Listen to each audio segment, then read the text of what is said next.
Hey y'all, it's Natalie for A Cherry on Top today, and I have a scrapbook layout for you that is focused on travel, but really I am using kind of minimal supplies as it turns out.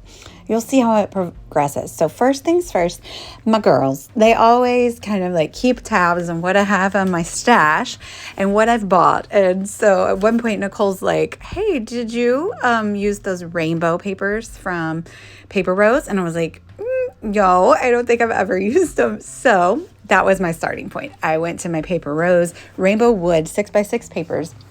And I was like, okay, what do I want to use? So I pulled out this beautiful green and blue wood grain that matched the Jeep, the blue Jeep that we rented when we were in Juneau, Alaska. And now I'm just going through all of my travel papers to figure out a background paper that I would like to use.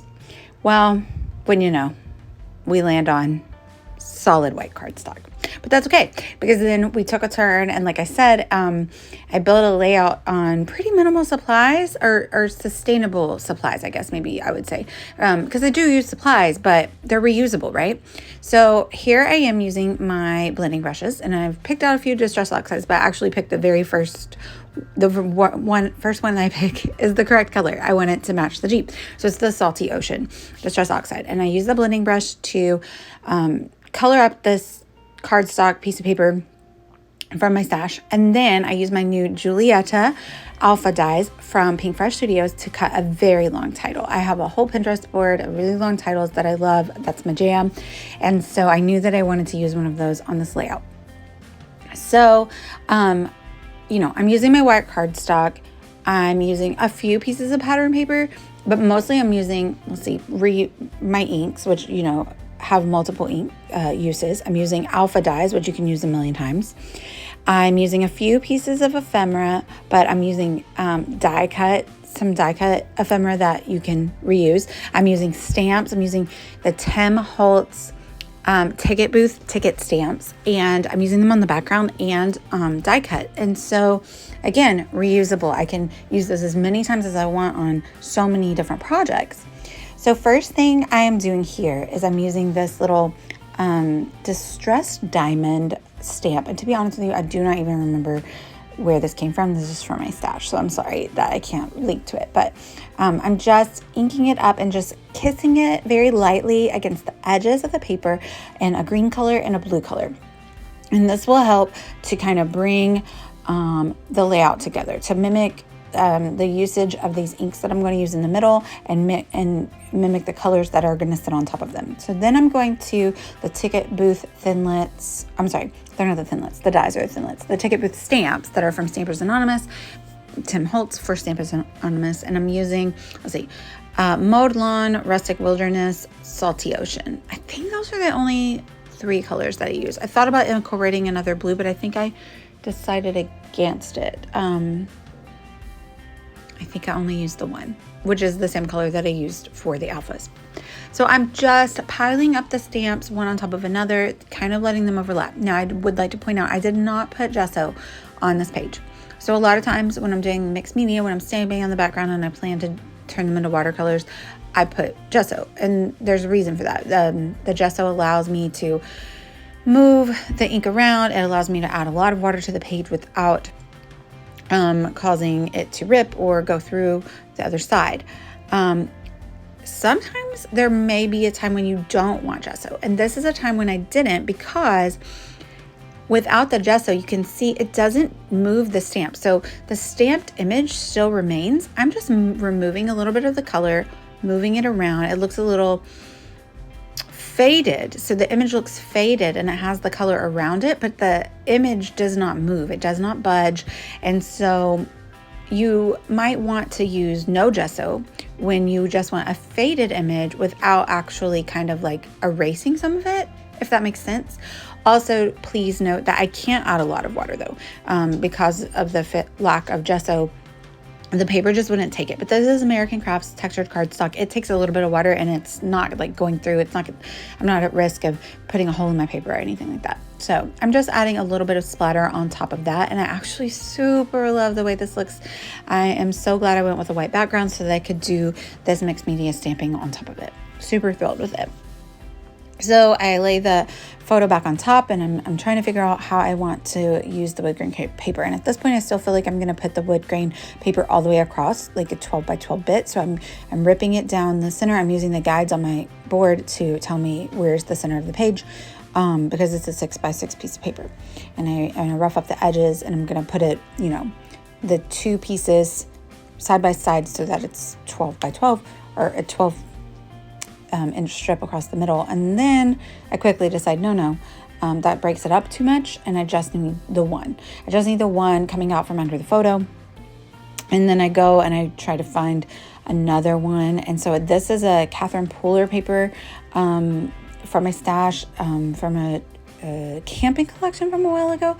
And it has little trees on it, but the green was perfect for some of the trees in the background of the photo. Obviously, it mimics those, and then just the other green bits that are in the page.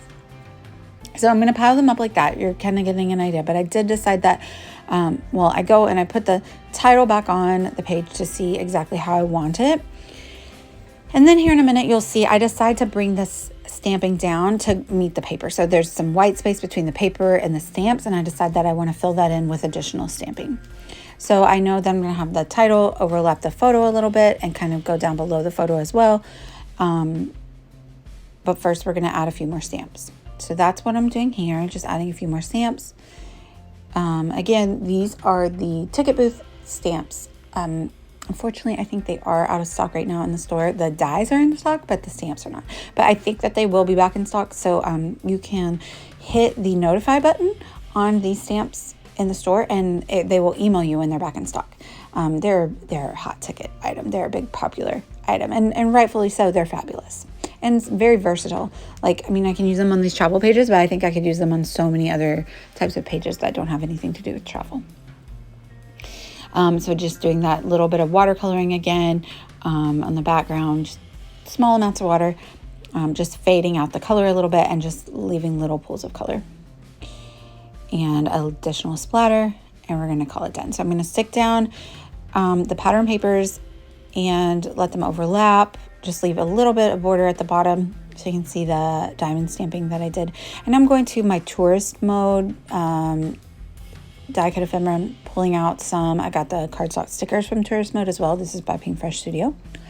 And I pulled out a few things. I have this trouble a lot because I love to use long titles and very wordy titles. I am very limited in the amount of die cut ephemera with the words on it that I feel is appropriate to use. So I'm really big on icon ephemera because I don't want the ephemera that says a lot of words to compete with my title or what other wording that I have on my layout. So I'm very careful to use a minimal amount, and then I'm also careful of where I place it because I don't want it to interrupt the flow of my title. So I decide that I want to use the stamps one more time. So I pull up the same type of cardstock but in a 5x7 size, and I'm going to stamp this ticket image again and on that cardstock, and I'm going to die cut it with those thinlit dies, and I'm going to use that as an anchor for the word week in the last word of my title. And so it will just mimic and duplicate the usage of these tickets, and just a way to bring the title and the ephemera and tie it into like the background and kind of make, again, the layout really nice and cohesive. And it also, I stamped it in green so that it would be a really nice contrast to the blue alphas that will be sitting atop of it. So I'm going through the ephemera, and you can see the only one with words so far that I've placed, I end up not even using it, but I placed it away from the title because I don't want the reader to read the title and then kind of get interrupted, like, wait, am I supposed to stop reading the title and read the die cut? So this is my announcement to all manufacturers: make more icons without words in your die cuts. And I think that's another reason that I super love Simple Stories die cuts. Their bits and pieces are very icon heavy and not so much on the words. I get words from other places, so I'm really cool with lots of icons. And I think that is a great thing, and that's why I tend to gravitate toward those. But I also really love Pink Fresh Studio, obviously, because I'm using their die cut alphas and I'm using all of their tourist mode collection here too. So I'm using my Nuvo adhesive here to stick down all of the alphas, and I just love them so much. They're so beautiful. This is again the Giulietta alpha. I think it's their most recent one. I have my eye on it. It's been around for a couple months. I've had my eye on it for a while, but I finally bit the bullet. They are an investment. To be honest with you, though, this one is actually really affordable. It's only $25. And I think the size is fabulous. You can use them in a lot of different sizes of layouts. And this one's a good one, y'all. I really love this one, but you see me using my alpha dies all the time on this channel.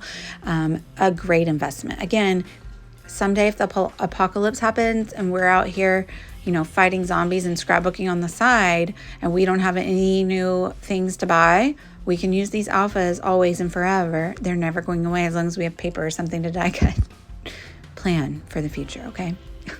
That is a little die cut geo tag that I wanted to stick into a sticker, because again, I didn't have a ton of ephemera that didn't already have words on it, and I was looking for icons only to go around my title. I did stick with this cardstock sticker. It was green, it contrasted nicely, and it does have words on it, but you can see it doesn't really break up the title, I don't feel like. So I'm good with that one. I do pop up a couple of other pieces, the binoculars and the little lantern. I pop it up on some foam tape, and I think we're about to call it a layout. I also, you'll see in the final photos, I did take some Catherine Puller little green sequins and sprinkle them around the page for a little added interest. You can find this layout on the A Cherry on Top blog today. I will link that down below, as well as some affiliate links for any of the products that are still in stock, and check out all the details in the up close photos here at the end and on the blog. Thank you guys so much for watching. I'd love it if you'd like and subscribe. Bye, y'all.